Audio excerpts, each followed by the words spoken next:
Hello everyone. So today again I welcome you all in this very important chapter, that is concept of national income.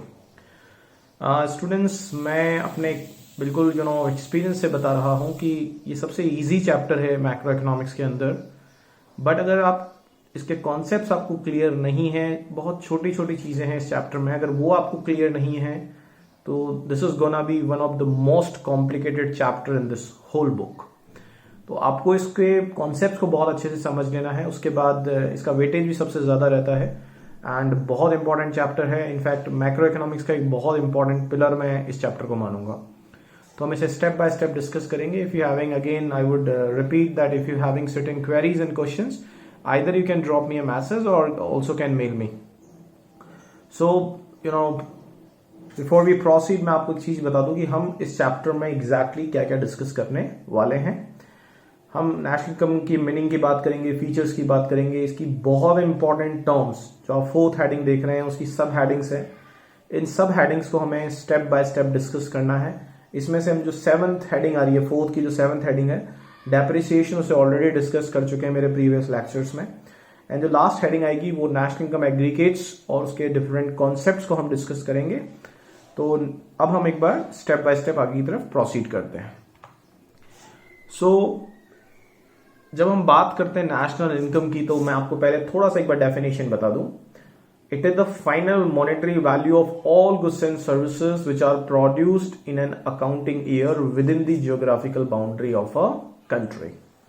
मैं एक बार फिर definition पे ध्यान से देखिएगा. मैं कुछ वर्ड मैं उन पे बहुत ज्यादा एम्फेसिस कर रहा हूं. जैसे फाइनल गुड्स एंड सर्विसेज में वर्ड यूज करूंगा, वन अकाउंटिंग ईयर में बोलूंगा, with in and outside the boundary में वर्ड की बात करूंगा. तो आप फिर वापस ध्यान से सुनिएगा. It is the final monetary value of all goods and services which are produced in an accounting year within and outside the geographical boundary of a country. जब हम लोग फॉरेन इनकम को इंक्लूड नहीं कर देते तो वो domestic income बन जाती है. और जब हम उसमें NFI यानी कि जो इनकम हमें फॉरेन से मिलती है, जब उस इनकम को हम डोमेस्टिक इनकम के अंदर ऐड कर देते हैं तो वो नेशनल इनकम होती है. मैं एक वर्ड मैंने बोला, फाइनल गुड्स एंड सर्विसेज, यानी कि इंटरमीडिएट गुड्स को कभी भी हम नेशनल इनकम की कैलकुलेशन में इंक्लूड नहीं करते हैं. हम सिर्फ और सिर्फ बात करते हैं इसी की. आई होप आपको यहां तक ये चीज क्लियर है.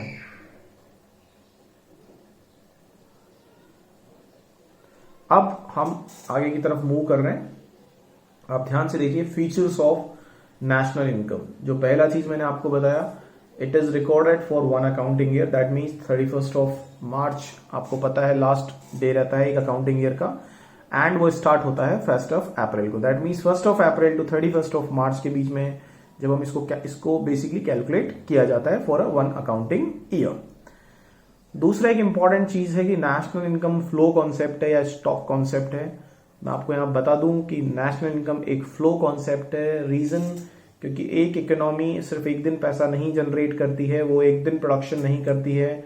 इनफैक्ट इनकम एक फ्लो प्रोसेस है. जो जैसे मैंने आपको एग्जांपल दिया था, let's say my income. Now my income is what? My income is a flow because it comes every month. Similarly अगर मैं एक मैक्रो इकोनॉमिक लेवल, एक इकोनॉमी के पॉइंट ऑफ व्यू से बात करूंगा, तो उसकी भी जो इनकम होती है वो रेगुलर और पीरियोडिकली होती है. इसीलिए नेशनल इनकम एक फ्लो कॉन्सेप्ट है. अगर एमसीक्यूज में क्वेश्चन आता है, आ भी सकता है, वो आपसे पूछ सकता है एग्जामिनर कि नेशनल इनकम फ्लो कॉन्सेप्ट है, स्टॉक कॉन्सेप्ट है, या दोनों नहीं है, या नन ऑफ द, कोई भी ऑप्शन आपसे पूछ सकता है. तो आपके पास आंसर रहना चाहिए कि it is a flow concept. अगला हेडिंग आप देखिए. इसमें हम सिर्फ और सिर्फ जो फाइनल गुड्स एंड सर्विसेज हैं, दैट मीन्स जो फाइनल मॉनेटरी वैल्यू होगी किसी भी गुड या सर्विसेज की, हम उसे ही इंक्लूड करते हैं.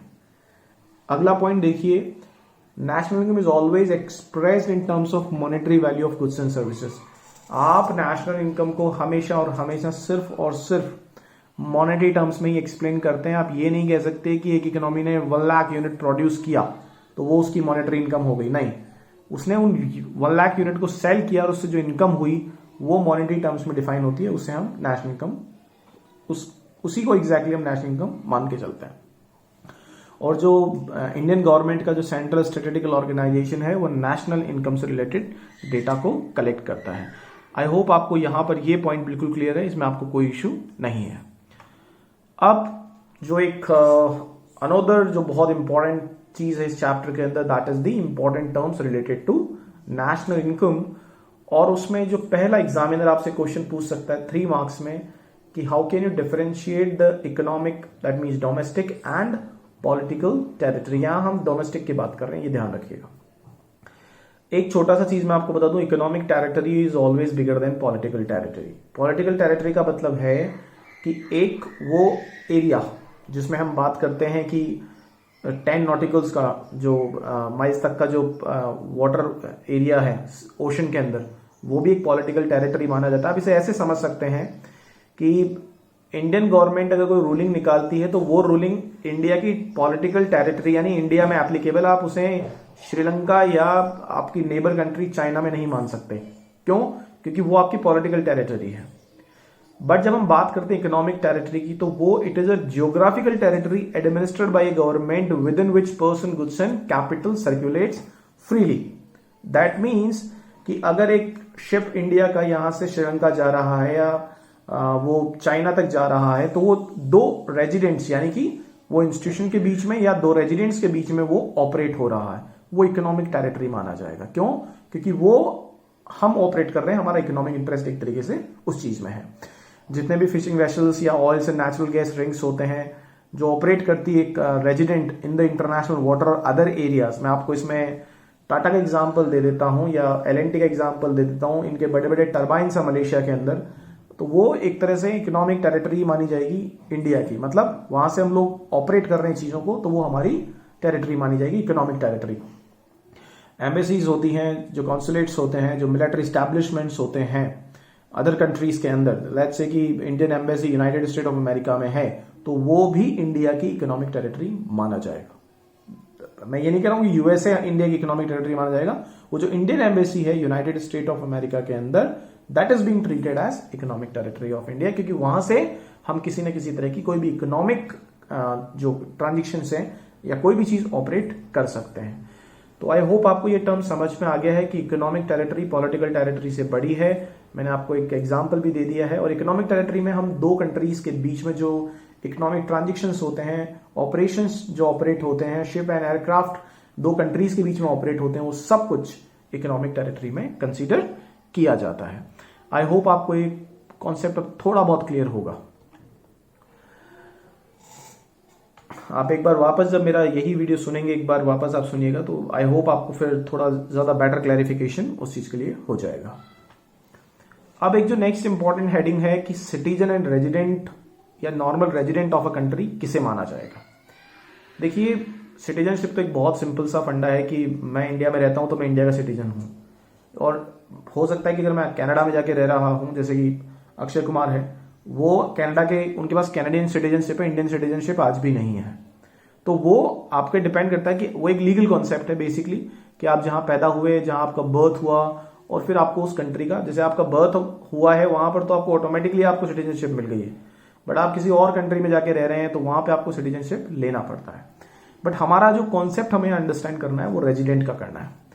पहले मैं आपको एक चीज बता दूं, जो रेजिडेंट, या आप मेरा एक कर्सर देखिए, ये देखिए, ये जो रेजिडेंट वर्ड लिखा हुआ है यहां पे आप देखिए, ये इंस्टीट्यूशन भी हो सकता है और ये एक इंडिविजुअल भी हो सकता है। ये पॉइंट प्लीज वापस मैं रिपीट कर देता हूं, एक इंस्टीट्यूशन और एक इंडिविजुअल दोनों नॉर्मल रेजिडेंट माने जा सकते हैं। उसके लिए 2 कंडीशन सिंपल हैं। पहला, वो बंदा उस कंट्री में 1 साल फॉर अ ईयर और मोर देन 1 ईयर उसी कंट्री में रह रहा हो, और दूसरा, उसका इकोनॉमिक इंटरेस्ट उस कंट्री के अंदर होना चाहिए। दोनों कंडीशंस मीट आउट होनी जरूरी है। मैं रिपीट कर देता हूं, पहला, उस बंदे का इकोनॉमिक इंटरेस्ट उसी कंट्री में होना चाहिए, एंड सेकंड, कि वो बंदा उस कंट्री में 1 या 1 साल से ज्यादा रह रहा हो। या हमने मिसेस सोनिया गांधी का एग्जाम्पल लिया हुआ है। वो इंडिया की नॉर्मल रेजिडेंट इसलिए मानी जाएंगी because she is living here since so many years, since last 20-30 years, and she is having her economic interest in India only. उनका इकोनॉमिक इंटरेस्ट भी इंडिया में ही है। आप यहाँ इकोनॉमिक इंटरेस्ट को ऐसे समझ सकते हैं कि लेट्स से कि मैं आज कहीं प्रॉपर्टी में इन्वेस्ट करता हूं, तो मैं क्यों कर रहा हूं? क्योंकि मुझे पता है कि मुझे इंडिया में रहना है, और वो प्रॉपर्टी अगर एप्रिशिएट होगी या इंडियन इकोनॉमी अगर ग्रो करती है तो मेरी प्रॉपर्टी का एप्रिशिएशन भी होना है। आप इसको ऐसे समझ सकते हैं सिंपल टर्म्स में, यानी कि आपका जो इकोनॉमिक इंटरेस्ट है वो उसी कंट्री के अंदर होना चाहिए जिस कंट्री में आप रह रहे हैं। आई होप आपको ये बात समझ में आ गई है कि नॉर्मल रेजिडेंट बेसिकली किसे बोला जाता है। अब एक इंपॉर्टेंट चीज है, ध्यान से देखिएगा, कुछ इसके एक्सेप्शनल केसेस हैं। ये जब दो कंडीशंस एक साथ मीट आउट होगी तभी आप मानेंगे कि वो नॉर्मल रेजिडेंट है, अदरवाइज नॉर्मल रेजिडेंट नहीं माना जाएगा।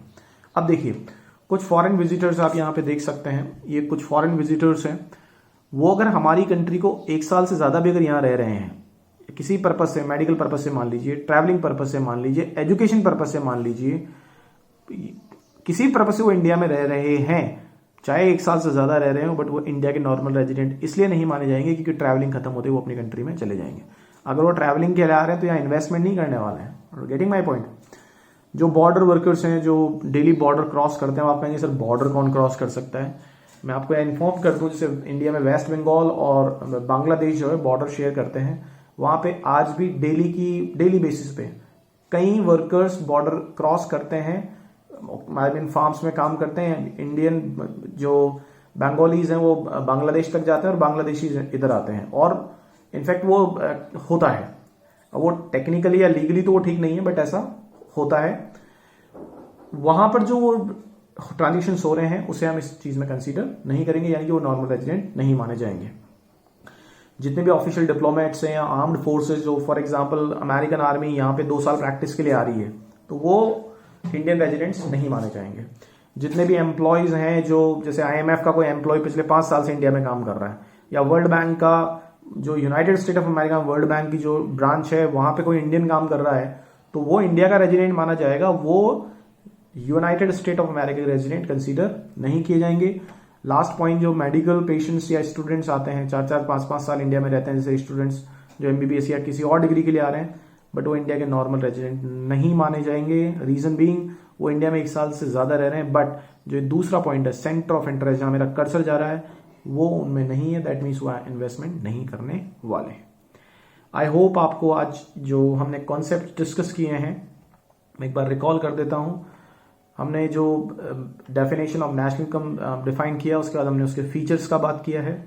देन वी डिस्कस अबाउट जो बहुत इंपॉर्टेंट टर्म्स है नेशनल इनकम से, हमने वो डिस्कस किया, और उसके बाद हमने फाइनली सिटीजन एंड रेजिडेंट और normal resident of a country की डेफिनेशन को डिस्कस किया है। Thank you so much. If you're having certain queries, you're having my number and my contact detail there. You can either drop me a message, WhatsApp message, or you can make a call to me directly. Thank you so much. In the next class, we will discuss about another very important concepts and terms of national income. Thank you.